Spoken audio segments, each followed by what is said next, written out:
கண் எங்க இருக்குன்னு கேட்டேன், சொன்னேன். வாய் எங்க இருக்குன்னு கேட்டேன், சொன்னேன். கை எங்க இருக்குன்னு கேட்டேன், காட்டுனேன். ஆனா உன்னுடைய உயிர் எங்க இருக்குன்னு கேட்டு வச்சுக்க மறந்துட்டேன்டா. கண்ணா, கண்ணா, என்னங்க என் புள்ள எங்க கொண்டு போறீங்க?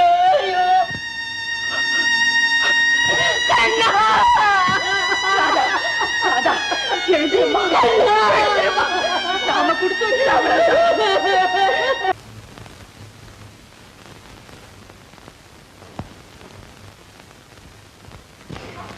அப்பா, சாப்பிட மாட்டியா?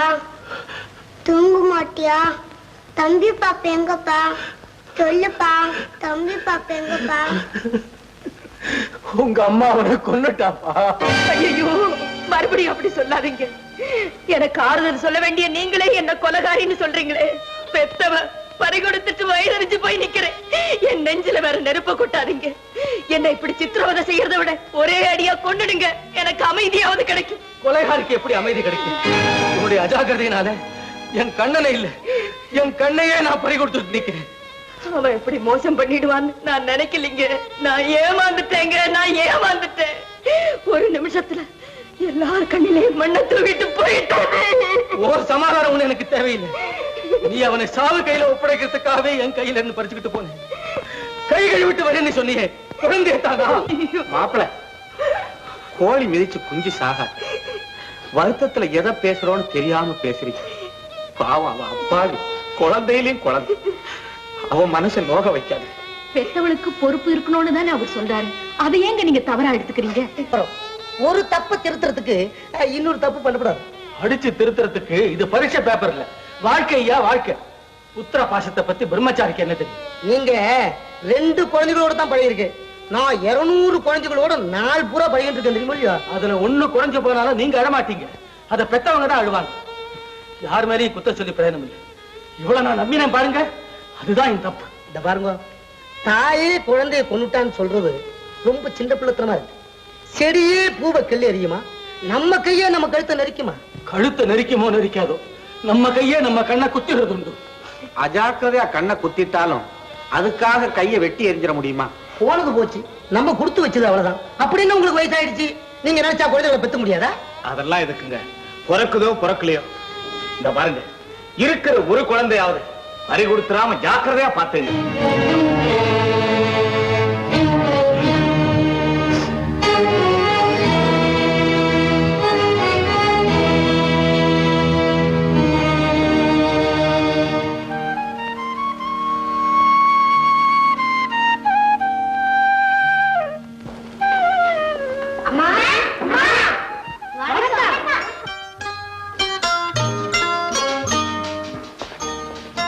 வாங்க வாங்க, எல்லாரும் வாங்க.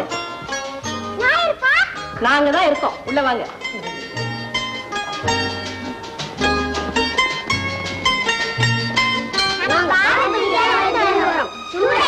என்ன மாணவர் தினமா? வெரி குட், ரொம்ப நல்ல பிள்ளைங்களா இருக்கீங்களே. ரொம்ப நல்லா இருக்கும் சார்.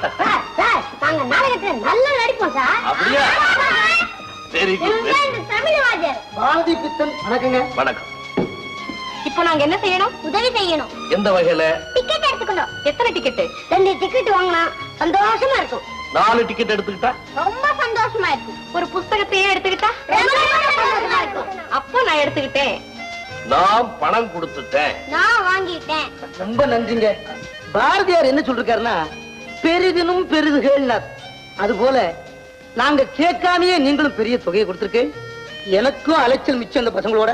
அம்மா, நீங்க மட்டும் விழாவுக்கு வந்தா போறாது, உங்க குழந்தைகளையும் அவசியம் கூட்டிட்டு வரணும்.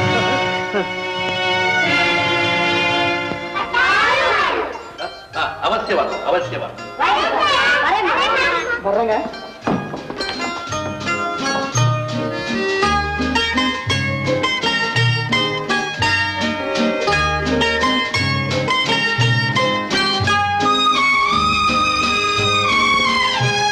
தேவகி, உங்களுடைய தினசரி கடமைகள்ல இதுவும் ஒண்ணா போச்சு இல்லையா?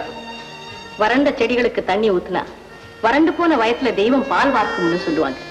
அம்மா, அம்மா யாரு யாரம்மா நீ? என் பேர் ருக்கு.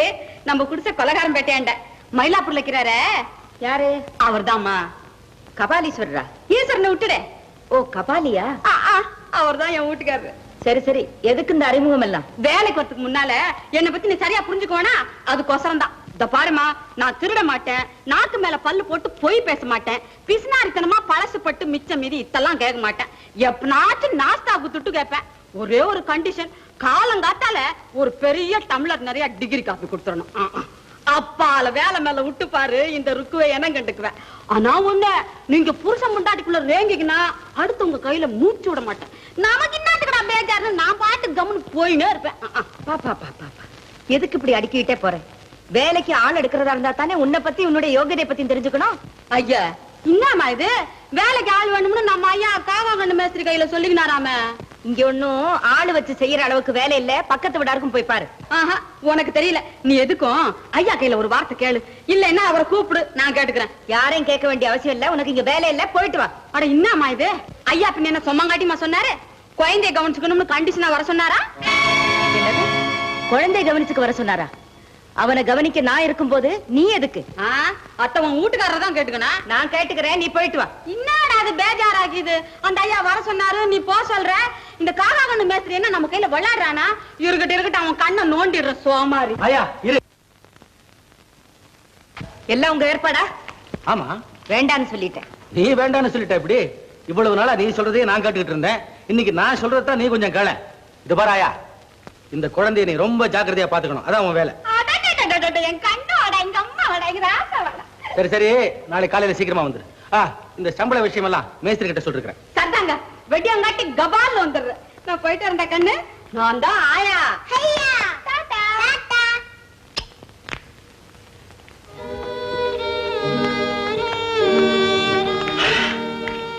பெத்த தாய்க்கு இல்லாத பொறுப்பு அக்கறையும் சம்பளத்துக்கு வேலை பாக்குறவங்களுக்கு இருக்குமா? சம்பளம் வாங்குறவங்களுக்கு தான் அதிக பொறுப்பு அக்கறையும் இருக்கும். ஏன்னா சரியா வேலை பார்க்கலன்னா குழப்பு போயிடும் இல்லையா? என்ன ஒரு வேலைக்காரியை விட கேவலமா நினைச்சிட்டீங்க. என் தாய்மையே இழிவுபடுத்திட்டீங்க. என் உணர்ச்சிகளை நீங்க புரிஞ்சுக்கவே இல்லை. என் முரளி தாய் இல்லா பிள்ளையானதுக்கு அப்புறம் செய்ய வேண்டிய ஏற்பாடு. ரோஜாவை காப்பாத்த செடியிலேயே முள் இருக்கு, இருந்தாலும் அந்த செடியை காப்பாத்த நாம ஒரு முள்வேலி போடுறோம் இல்லையா? அந்த மாதிரி தான் இந்த ஏற்பாடு. நீங்க இதயத்திலேயே முள்வேலியை போடுறீங்க. பாத்தியா பாத்தியா, குத்தமுள்ள நெஞ்சுதானே குரு இருக்கும். நீ ஏன் அந்த மாதிரி நினைக்கிற? ஆயா வீட்டுக்கு வந்தா குழந்தைக்கு பொழுது போகும், உனக்கு உதவியா இருக்கும், எனக்கும் நிம்மதியா இருக்கும். என்னுடைய நிம்மதி அழியறதுல தான் உங்களுக்கு நிம்மதி கிடைக்கும்னா செய்யுங்க. ராதா ராதா, புரியாது, புரிஞ்சுக்க மாட்டாளே உங்க அம்மா. என்ன சொன்னாலும் புரியாது, எப்படி சொன்னாலும் புரியாது உங்க அம்மாவுக்கு.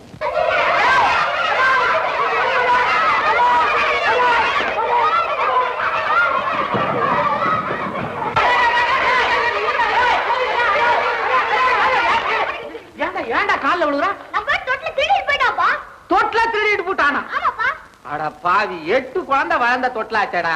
அவன் வேற ஆஸ்பத்திரிக்கு போயிருக்கா. 9வது பையனா வந்தாதான தெரியும் பையனா பொண்ணான்னு. அவ குழந்தையோட வந்து தொட்டில எங்க நேட சண்டை போடுவா. உங்களுக்குள்ளதான் சண்டையா வர மாட்டேங்குது. ஏன் வரணும்? வீட்டுக்குள்ள காலை வைக்க முடியல, வதவதான பிள்ளைகளை பெத்து வச்சிருக்கீங்க. பார்த்து வைய. ஆமா, என் பேர்ல தானே கோவம். தொட்டில ஏன் தூக்கிட்டு போற? ஒரு நிமிஷம் கூட ஓய்வு இல்லையேன்னு தொட்டில் எங்கிட்ட அழுதுச்சே. உங்ககிட்ட வந்தா நான் அதுகிட்ட வந்து அப்போ அழுதுச்சு. சரி, தொட்டில தூக்கிட்டு போயிட்டா சேலையில தொட்டில் கட்டுற, அதையும் அடுத்து எடுத்துட்டு போயிடுவேன். சரி, நெஞ்சில போட்டு தூங்க வைக்கிறேன். குழந்தை வா, பின்ன ஒன்னே வா. நான் அங்கெல்லாம் படுக்க மாட்டேன். நானும் உன்னை நம்பி அங்க படுக்க வைக்க மாட்டேன். அப்பா உங்க கல்வியிலன்னு சொல்றான் பாரு.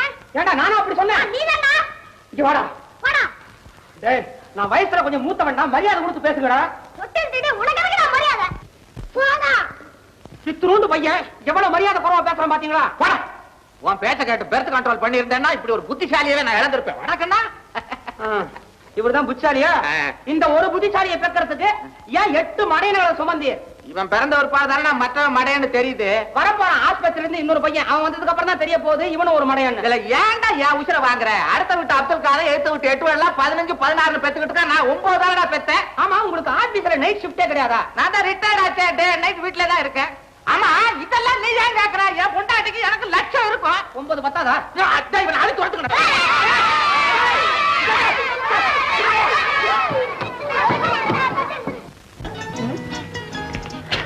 சாப்பிடுங்க.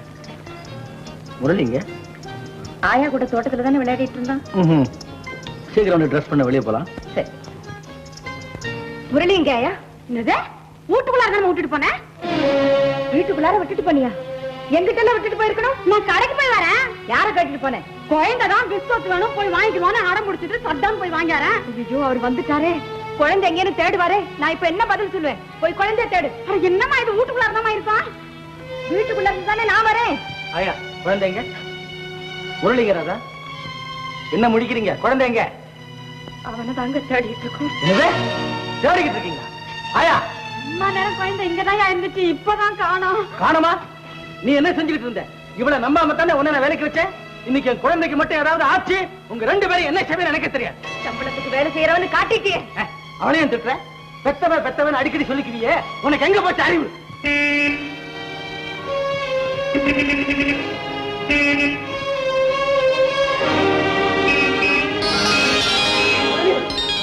முரளி நீ இங்க இருக்கிற? எப்படா உள்ள வந்த? தெரியாம நான் நைஸா வந்துட்டேன். நல்லா வந்தா போ, என் உயிரே போயிடுச்சு. போதும் இது ஒண்ணுதான் பிரச்சனை.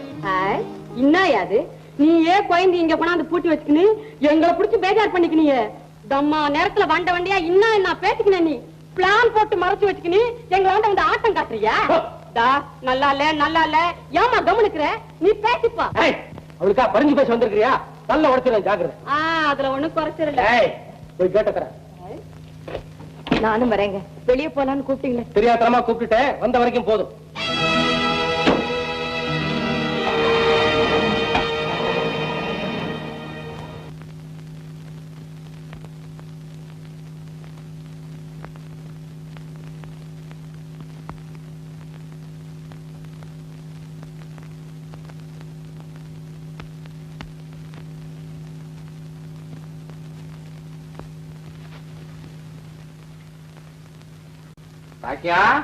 பாக்கியா தூங்கிட்டியா?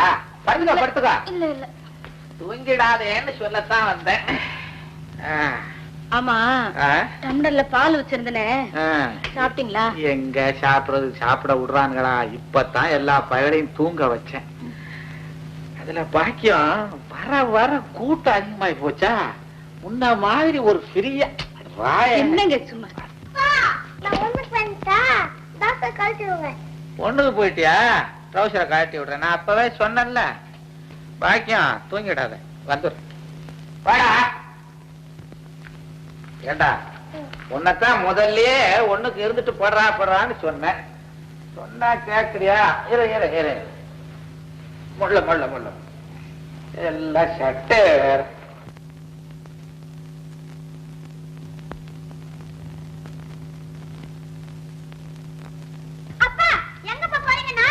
இரு நீ வராத, நீ அங்கே இரு, நான் வர்றேன். ஆமா நான் என்ன பஜாருக்கா போறேன் உன்னை கூட்டிட்டு போறதுக்கு? படுறா பேசாம படுறா. ஐயோ பாக்கியம் தூங்கிடாத, இதோ வந்துட்டேன். என்னம்மா என்ன பயம் வருதா? ஐயோ உன்னை பார்த்தா எனக்கு பயம் வருது. கனவு கண்டியா? படுத்துக்க. பாக்கியம் முழிச்சுட்டு தான் இருக்கேன். அந்த மோகன் சொன்னானே அது இப்பதான் சரியா இருக்கு. ஆமாப்பா.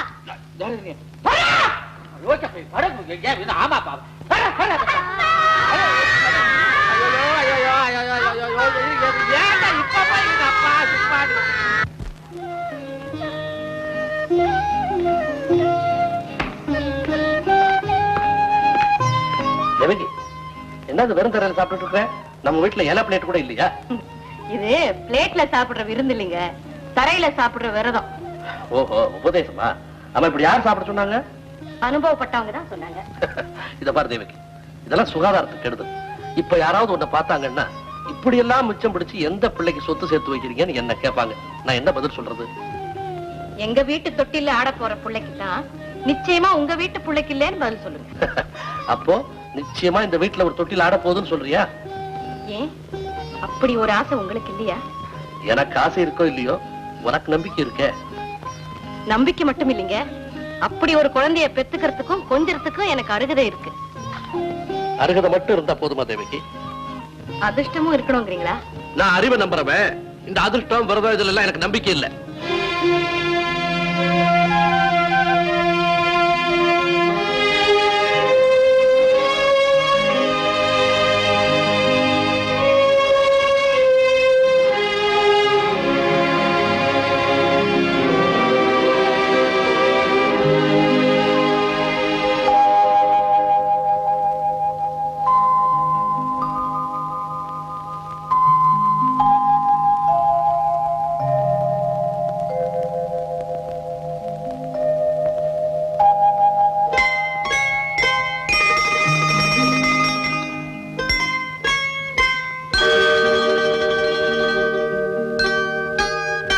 பொம்மையை திருப்பி வைக்கிறீங்க? இது அந்த பக்கம் திருப்புறது மூலமா உன் மனசை என் பக்கம் திருப்ப முடியுமான்னு பாக்குறேன். என் மனசு எப்பவுமே உங்க பக்கம் தானே இருக்கு. மனசு என் பக்கம் தான் இருக்கு, நினைவு வேற பக்கமா இருக்க. அப்போ என் நினைவோட உங்க நினைவு தான் ஒட்டலேன்னு அர்த்தம். வெட்டிக்க வேண்டிய நிலைமை உருவானதுக்கு அப்புறம் எப்படி ஒட்டும்? நீங்க என்ன சொல்றீங்க? மாறிச்ச மான் பின்னால ஓடின சீத்த மாதிரி உன்னுடைய நினைவுகள் ஒரு அழகான கற்பனைக்கு பின்னால தரிகட்டு ஓடிக்கிட்டு இருக்கு. அந்த ஓட்டத்தை தடுத்து நிறுத்த வேண்டிய கடமை எனக்கு இருக்கு. அதனால உன்னுடைய நினைவுகளை ஒரு கட்டுக்குள்ள கொண்டு வரணும்னு சொல்றேன். அந்த கடமை உணர்ச்சி இப்பதான் உங்களுக்கு ஏற்பட்டுதா? இத்தனை வருஷமா இல்லாம திடீர்னு இந்த கட்டுப்பாடு? கொஞ்சம் விட்டு பிடிக்கலாம் நினைச்சது விபரீதத்துல முடிஞ்சிடக்கூடாது இல்லையா? அதனாலதான். முந்தானே உங்க கையில தானே இருக்கு, இழுத்து பிடிச்சிக்க வேண்டியது தானே. உன்னை இழுத்து பிடிக்கிற அளவுக்கு எனக்கு உடல் வலிமை இருக்கு. ஆனா உன்னுடைய மன வலிமை என்னையே இழுத்து தள்ளிடும் போல இருக்கு. என் மனசையும் அதனுடைய வலிமையையும் உங்களால புரிஞ்சிக்க முடியும். ஏன்னா நீங்க ஒரு டாக்டர். ஆனா அந்த மனசுக்குள்ள புதஞ்சு கிடக்கிற ரகசியங்களையும் அந்த மனசையே அரிச்சுக்கிட்டு இருக்கிற கேள்விகளையும் உங்களால புரிஞ்சிக்க முடியாது. தந்தையாகணும்னு தவிச்சுக்கிட்டு இருக்கிற கணவனாலதான் அதை புரிஞ்சிக்க முடியும். நீ ஒரு மனைவிங்கிறதையே மறக்கிற அளவுக்கு தாயாகணுங்கிற வெறி உன் தலைக்கு ஏறிட்டதுனாலதான் என்னுடைய ஊம உணர்ச்சிகளை உன்னால புரிஞ்சிக்க முடியல. ஊமையோட உணர்ச்சிகளை என்னால புரிஞ்சிக்க முடியும். உணர்ச்சிகளே ஊமையா இருந்தா அதை எப்படி புரிஞ்சிக்க முடியும்? அதை உன்னால புரிஞ்சிக்க முடியலன்னா உன்னுடைய ஊடுருவி பார்க்கிற சக்தியில ஏதோ ஊனம் இருக்குன்னு தான் அர்த்தம். சொல்லணுங்கிற தவிப்பு உங்களுக்கு ஏற்பட்டிருந்தா ஒரு சொல், ஒரு செய்கை, ஒரு பார்வை, ஏன் ஒரு அசைவினால கூட நீங்க அதை எனக்கு உணர்த்தி இருக்கலாம். இப்படி அதிர்ச்சி வைத்தியம் செய்ய வேண்டிய அவசியம் இல்லையே. ஆயுத பிரயோகம் செஞ்சாதான் குழந்தை பிழைக்கும்ன்ற நிலைமை ஏற்படும் போதுதான் அதை செய்யலாம். அவசரப்பட்டு அதுக்கு முன்னாடி 6 மாசத்துல செஞ்சுட்டா அது ஆபத்துல முடிஞ்சிடும். அதனாலதான் பக்குவமான காலத்தை எதிர்பார்த்து நான் காத்துட்டு இருந்தேன். அந்த கேள்வியை வாய் விட்டு நீயா கேட்கிற வரையில மன விட்டு நானா சொல்றதில்லை என்ற வைராக்கியத்தோட இருக்க. ஒரு நோயாளி கிட்ட உண்மையை மறைக்கிறது டாக்டருடைய தொழில் தர்மமா இருக்கலாம். ஆனா நீங்க மனைவி கிட்டேயே மறைக்கிறீங்க. தேவகி, என்ன தேடி வர்ற நோயாளிங்க கூட அவங்க மனசுல இருக்கிற ரகசியங்களை ஒழிக்காம என்கிட்ட சொல்லி அதுக்கு நிவாரணம் கேட்கறாங்க. ஆனா நீ ஒரு டாக்டர்ன்ற முறையில வேண்டாம், சொந்த கணவன்ற முறையில கூட உன்னுடைய அந்தரங்கங்களை என்கிட்ட சொல்லவும் இல்லை, அதுக்கு வழிவகை கேட்கவும் இல்லை. உங்க புடியில நானும் என் புடியில நீங்களும் புடிபடாம நழுவிக்கிட்டு இருக்கோம். இந்த நாடகம் இனிமேலும் நீடிக்க வேண்டாம். உங்க மனைவிங்கிற முறையில இல்லாம ஒரு மன நோயாளிங்கிற முறையில வெக்கத்தை விட்டுட்டு நேருக்கு நேரா இப்ப நான் உங்களை கேட்கிறேன். எனக்கு குழந்தை பிறக்குமா பிறக்காதா? நெஞ்சையே அடிச்சுட்டு இருந்த அந்த கேள்வியை நானே கொச்சி போட்டு இழுத்து வெளியே கொண்டு வந்துட்டேன். எத்தனையோ நாளா நீ கேட்டுத்தான் நான் பதில் சொல்லணும்ன்ற வைராக்கியத்தோட நீ எப்ப கேட்பேன்னு தவிச்சுக்கிட்டு இருந்த என்னால இப்ப அந்த கேள்வியை நீ வாய் விட்டு கேட்ட பிறகு கூட பதில் சொல்றது நான் நினைச்ச மாதிரி அவ்வளவு சுலபமா இல்லை. என் நெஞ்சு குழிக்குள்ள ஏதோ அடைக்கிற மாதிரி நான் சொல்ல வேண்டிய பதிலே என்ன திணற அடிக்குது. என்னுடைய உணர்ச்சிகள் எல்லாம் நான் கட்டுப்படுத்திக்கிட்டு உன் கணவன்ற முறையில இல்லாம டாக்டர்ன்ற முறையில பதில் சொல்றதா இருந்தா உனக்கு சாரி, நமக்கு அந்த பாக்கியம் நிச்சயமா இல்லவே இல்லை. போதும், இதுக்கு மேல ஒண்ணு சொல்லாதீங்க.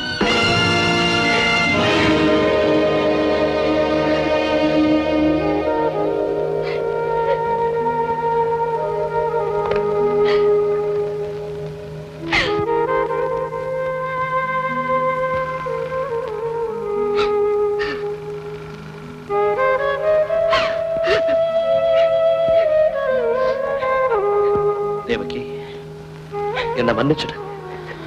நான் உன் நம்பிக்கைகளை தான் நொறுக்கி இருக்கிறேன்.